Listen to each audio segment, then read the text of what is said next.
We can't build a nurse, we can't build a doctor out of thin air, so you have to get them here.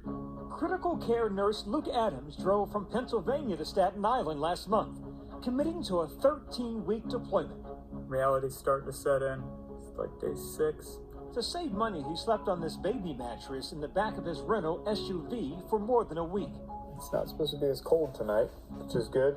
After 2 days of onboarding at the hospital, Luke hit the ground running. I'm helping them manage the 16 patients. It's a lot more than obviously I'm used to. Back in the old world, what was the average load like? You are usually a 2-to-1 ratio. So having 16 of those critically ill patients on ventilators and being responsible for all the medications that they're getting. 2-to-1 is one thing, but 16-to-1 sounds impossible. I would have agreed with you until I started doing it. It's not just me. There are other nurses that are there.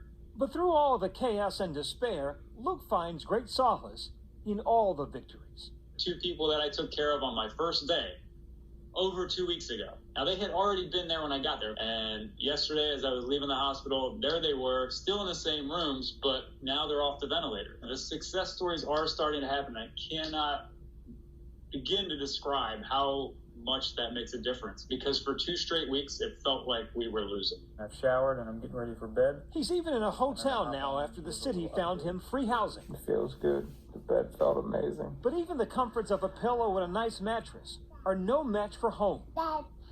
His baby daughter and 8-year-old son, hundreds of miles away. I know that you want your example to be a teachable moment for your children.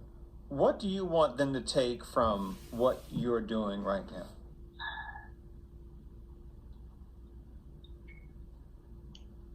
Every emergency calls on a different service, and the skills that I've honed over the last 11 years were suddenly in need. If you have the ability, you have the responsibility, and that's what I want my kids to know. What are you thinking right now? Where'd you go? Home, seeing them again.